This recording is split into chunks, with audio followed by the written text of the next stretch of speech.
Welcome to Rad Chat, and today we want to discuss being a good woman.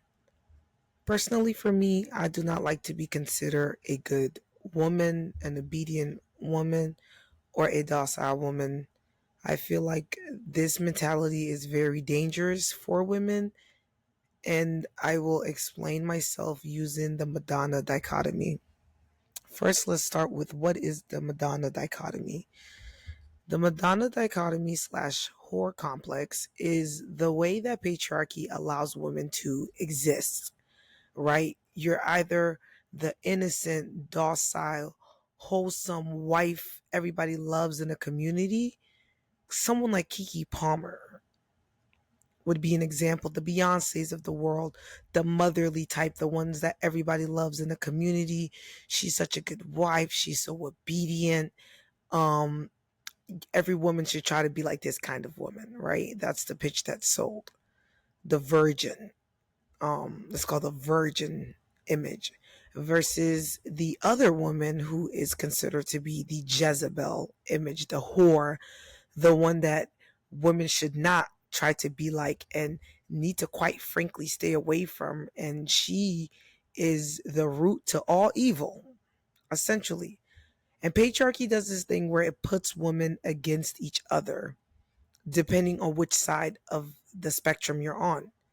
In my personal experience, I honestly think it's dangerous to exist in one or the other. But the thing is, both of these women with both of these images are still very unsafe in patriarchy. See, I think because of this way that men look at us, we're either a good woman or the bad girl. Women, it helps to uphold abuse and continue the cycle of abuse.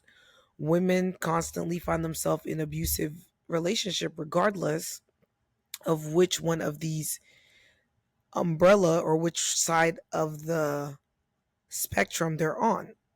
And for example, for this woman, for the bad girl, quote unquote, we'll use Megan Thee Stallion as an example. I'm a huge fan of Megan, and what happened to her was very terrible. But we'll circle back to that. Let's start with the Virgin. If you've never watched any of Madonna music videos, I encourage you to go back and watch them. In her music videos, she's often trying to portray the good virgin obedient girl, or she's playing the bad rebellious girl. With the good rebellious, with the good woman, the obedient woman, oftentimes they end up in abusive relationship. And what's terrible for them is because society deems them to be obedient, well behaved, a wholesome woman, it's really hard for them to take that mask off. So regardless of how terrible the man that they're with treats them, they often stay in the relationship. Re- and it really doesn't matter what kind of abuse they're experiencing, whether it be physical, financial, or emotional.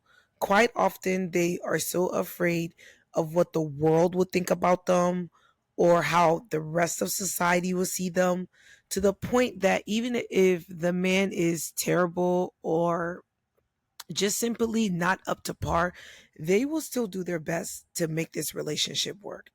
And honestly, in my opinion, I think a lot of women tie into this image, and because of that, I honestly think a lot of abuse goes on and it doesn't get discussed. It just kind of gets swept underneath the rug.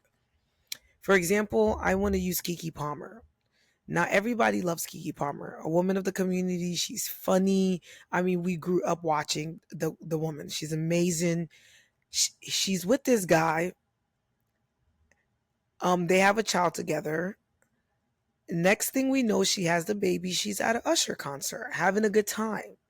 And postpartum is something that's a very complicated topic. We can just save for another day. So she's really out there, just had her baby, really excited at the concert, having a good time. And this man gets on Twitter at home and says to her, "You are a mother. You are a mother." Essentially reminding her of her role. You are a wholesome woman. Wholesome women don't go up to Usher concert and be having a good time like that and be letting go and letting loose. And honestly, that's why carrying this image around as a woman is so dangerous, and it chips away from being a woman, because you quite honestly can't express yourself. And the minute you try to and it doesn't fit into what patriarchy deems is a good woman, you will be bashed. Okay? You will be attacked. Um and they are quick to put you back into your place. Fast forward, most women who truly understand patriarchy and how it works knew she was in an abusive relationship just based off that scenario. I knew it. The girlies on TikTok knew it. We're all talking about it. But anyway, months go by. We find out he's physically abusive and he drags her through her house. Everything caught on the camera. She files for emergency custody, which the judge immediately grants sole custody. A year later or so, she's back with this man, trying to make it work. This is how patriarchy keeps this good girl image and pressure women to continue being in toxic and unhealthy relationships. It continues a cycle. This is why I honestly feel like oftentimes they want women to get married so they can trauma bond, so they can be like, oh, he didn't do that, well, that's how men are. And nothing gets done, nothing gets addressed, and the cycle just continues and repeats. On the other side of the Madonna dichotomy whore complex is the Jezebel, the rebellious one, the woman that doesn't necessarily agrees with what society thinks she should do. And for this one, I want to use Megan Thee Stallion as for an example. Brilliant, successful, college educated, successful rapper. She's a beautiful woman and she's sex positive. That's the other thing with this image. If this woman is sex positive, 9 out of 10 she's gonna fall under the whore complex, the whore image, the Jezebel spirit, the rebellious girl. This is the woman they're gonna tell the little girls, you don't want to be nothing like her. She's not a good role model. What's worse about being this kind of woman or going around with this image is these kind of women, what patriarchy essentially does to them is use them as an example for violence. So unlike the virgin image woman, which when violent stuff happens to her, they tell her to essentially like, oh, think about your family, he's going to do better, look how well you guys look together, and look how well the family is, to kind of pressure her back to tolerating that. With this woman, they use whatever violence that is asserted onto her as an example, is an example for how she should behave. She should actually get in line. And anytime something like that happens, anytime something dangerous happens to her or something that really shouldn't happen at all, they're going to tell her she deserves it. Well, you're out having sex, so whatever. The case was clear. That girl had bullet fragments in her feet. A gun went off. The neighbor called.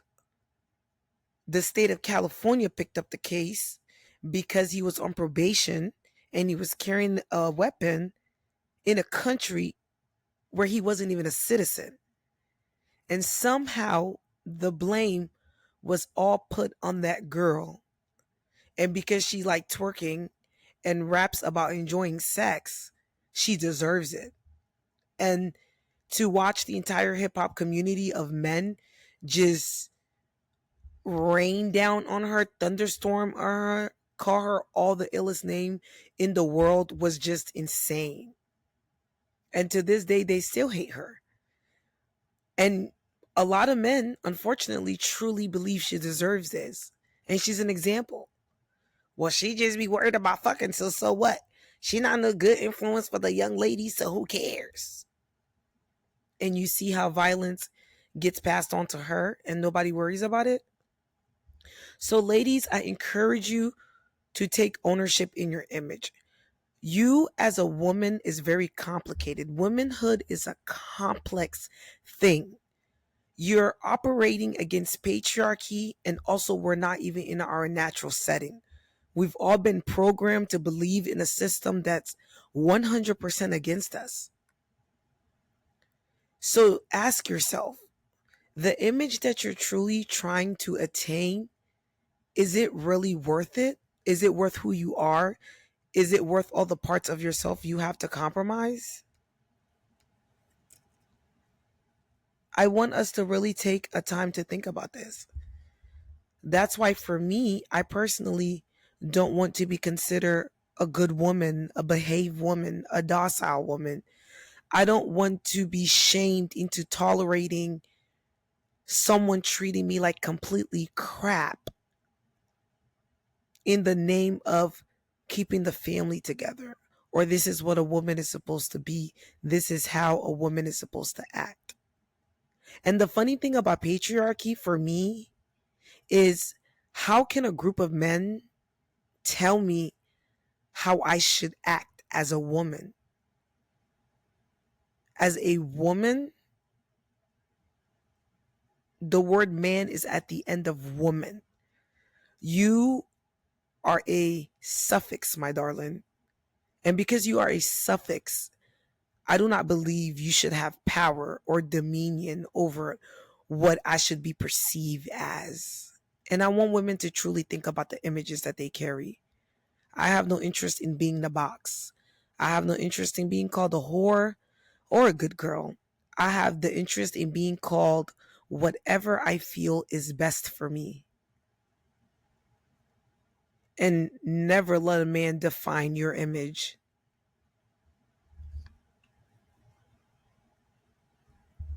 See you next week, ladies.